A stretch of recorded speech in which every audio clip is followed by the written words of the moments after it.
ओम नमः शिवाय फ्रेंड्स। करता करे न कर सके, शिव करे सो होए। तीन लोक नौ खंड में, शिव से बड़ा न कोई। भगवान शिव शंकर का एक नाम त्र्यंबकेश्वर भी है।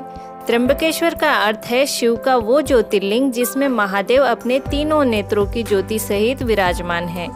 आज हम इस ज्योतिर्लिंग की कथा और पूरी जानकारी लाए हैं।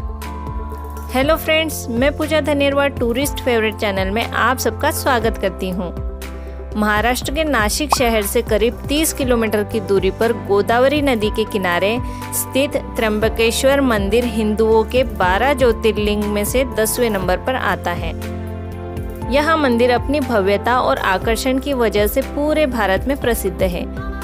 त्र्यंबकेश्वर में विराजित ज्योतिर्लिंग की सबसे बड़ी खासियत यह है कि यहाँ पर भगवान ब्रह्मा, विष्णु और महेश तीनों एक ही रूप में विराजित है। भगवान शिव के इस प्राचीन मंदिर से लाखों लोगों की आस्था जुड़ी हुई है। आइए जानते हैं इस मंदिर के इतिहास और निर्माण से जुड़ी मान्यताएं और प्रचलित कथाओं के बारे में। विश्व प्रसिद्ध इस मंदिर के ज्योतिर्लिंग से गौतम ऋषि और गंगा नदी से जुड़ी हुई कथा है। इस प्रचलित कथा के अनुसार प्राचीन समय में त्र्यंबकेश्वर में जब 24 सालों तक लगातार अकाल पड़ा था, तब कई लोग मरने लगे। लेकिन उस समय बारिश के देवता इंद्रदेव गौतम ऋषि की भक्ति से खुश थे, इसलिए उनके आश्रम में ही वर्षा करवाते थे, जिसके चलते कई ब्राह्मण गौतम ऋषि के आश्रम में ही रहने लगे। एक बार अन्य ऋषियों की पत्नियां किसी बात को लेकर गौतम ऋषि की पत्नी अहिल्या देवी से गुस्सा हो गई, जिसके बाद उन्होंने अहिल्या देवी की भावना को ठेस पहुंचाने के लिए अपने अपने पति को गौतम ऋषि का अपमान करने के लिए प्रेरित किया। जिसके बाद सभी ब्राह्मणों ने गौतम ऋषि को नीचा दिखाने की योजना बनाई। सभी ब्राह्मणों ने गणेश जी की आराधना की और गणेश जी को प्रसन्न कर उनसे यह वरदान मांगा, हे प्रभु, कुछ ऐसा करे जिससे गौतम ऋषि इस आश्रम से चले जाएं। और गणेश जी को विवश होकर यह बात माननी पड़ी। तब गणेश जी ने एक दुर्बल गाय का रूप धारण किया और गौतम ऋषि के आश्रम के बगीचे में जाकर फसल खाने लगे।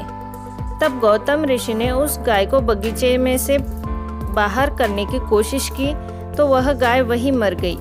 यह सब दृश्य देखकर सभी छिपे हुए ब्राह्मण बाहर आए और उन्होंने गौतम ऋषि पर गौ हत्या का आरोप लगा दिया। और गौतम ऋषि ने सभी ब्राह्मणों से माफी मांगी और इस अपराध का प्रायश्चित करने हेतु उपाय मांगा। तो सभी ब्राह्मणों ने उन्हें प्रायश्चित करने के लिए गंगा में स्नान करने की सलाह दी। जिसके बाद गौतम ऋषि ने ब्रह्मगिरी पर्वत पर जाकर भगवान शिव की कठोर तपस्या की। भगवान शिव ने गौतम ऋषि से कहा कि आप पर गौ हत्या का झूठा आरोप लगाया गया है, तो मैं इन सभी ऋषियों को दंड देना चाहता हूँ। लेकिन गौतम ऋषि ने भगवान शिव से कहा, अगर ये सब मुझ पर गौ हत्या का आरोप ना लगाते तो शायद मुझे आपके दर्शन ना हो पाते। और इन सबको माफ करने को कहा और देवी गंगा को उस जगह पर अवतरित करने का वरदान मांगा। लेकिन देवी गंगा एक ही शर्त पर अवतरित होने के लिए राजी हुई कि भगवान भोले शंकर इस स्थान पर रहेंगे, तभी वह इस स्थान पर प्रवाहित होंगी। जिसके बाद देवी गंगा के कहने पर शिवजी त्र्यंबकेश्वर ज्योतिर्लिंग के रूप में वहीं रहने को तैयार हो गए और इस तरह त्र्यंबकेश्वर ज्योतिर्लिंग के रूप में यहाँ खुद प्रकट हुए। गंगा नदी गौतमी के रूप में यहाँ से बहने लगी और गौतमी नदी को ही गोदावरी के नाम से जाना जाता है। इतिहासकारों के अनुसार भगवान भोले शंकर को समर्पित इस प्रसिद्ध मंदिर का निर्माण नाना साहेब पेशवा ने करवाया था। इतिहासकारों के अनुसार इस मंदिर को पेशवा ने कई शर्त के अनुसार बनवाया था। उन्होंने यह शर्त लगाई थी कि ज्योतिर्लिंग में लगा पत्थर अंदर से खोखला है या नहीं। शर्त हारने पर उन्होंने इस भव्य मंदिर का निर्माण करवाया था। त्र्यंबकेश्वर मंदिर में विराजित शिव की प्रतिमा को उन्होंने नासक डायमंड से बनवाया था। बाद में कुछ मुगलों व मराठों के बीच युद्ध के दौरान व कुछ अंग्रेजों के द्वारा इस डायमंड को लूट लिया गया था। नासिक के पास गोदावरी नदी के किनारे बसा भगवान शिव को समर्पित यह मंदिर काले पत्थरों से बना हुआ है। इस मंदिर की रचना कला काफी आकर्षक और अद्वितीय है। इस मंदिर में बेहद सुंदर नक्काशी की गई है। यह मंदिर दुनिया भर में अपनी भव्यता और आकर्षण की वजह से मशहूर है। मंदिर में पूर्व की तरफ एक बड़ा सा चौकोर मंडप है एवं मंदिर के चारों तरफ दरवाजे बने हुए हैं। मंदिर के पश्चिमी की तरफ का दरवाजा विशेष अवसरों पर ही खोला जाता है। अन्य दिनों में सिर्फ 3 ही प्रवेश द्वार से ही भक्तजन इस मंदिर में दर्शन के लिए प्रवेश कर सकते हैं। इस प्राचीन मंदिर के सभागृह में बने शिखर में बेहद सुंदर स्वर्ण कलश बना हुआ है। साथ ही भगवान शिव जी की प्रतिमा के पास हीरो और कई रत्नों से जड़ा मुकुट भी रखा हुआ है। इस मंदिर के गर्भगृह में प्रवेश करने के बाद एक छोटे से गड्ढे में 3 छोटे छोटे लिंग दिखाई देते हैं जो ब्रह्मा, विष्णु और महेश का अवतार माने जाते हैं। त्र्यंबकेश्वर मंदिर के पास 3 पर्वत भी स्थित है जिन्हें नीलगिरी, ब्रह्मगिरी और गंगा द्वार के नाम से जाना जाता है।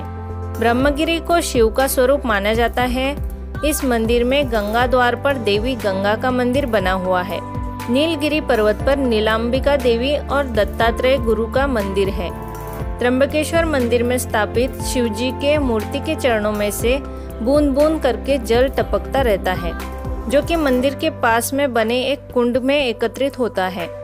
इस मंदिर को लेकर मान्यता है कि त्र्यंबकेश्वर ज्योतिर्लिंग के दर्शन मात्र से ही भक्तों की सभी मनोकामनाएं पूर्ण होती है और पापों से मुक्ति मिलती है।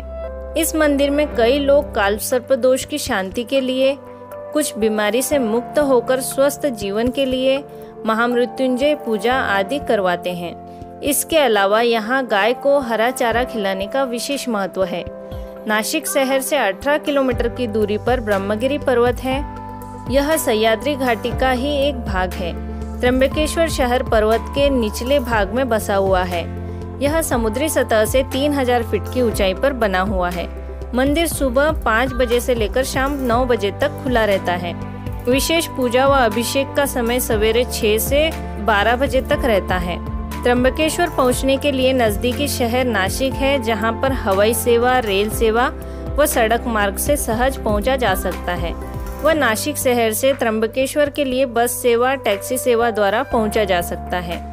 त्र्यंबकेश्वर मंदिर के नजदीक रहने के लिए अनेक भक्त निवास, धर्मशाला व होटल्स हैं जहां पर आप विश्राम कर सकते हैं व इस प्रकृति के सुनहरे वातावरण का आनंद ले सकते हैं। तो फ्रेंड्स, यह थी पूरी जानकारी त्र्यंबकेश्वर ज्योतिर्लिंग की।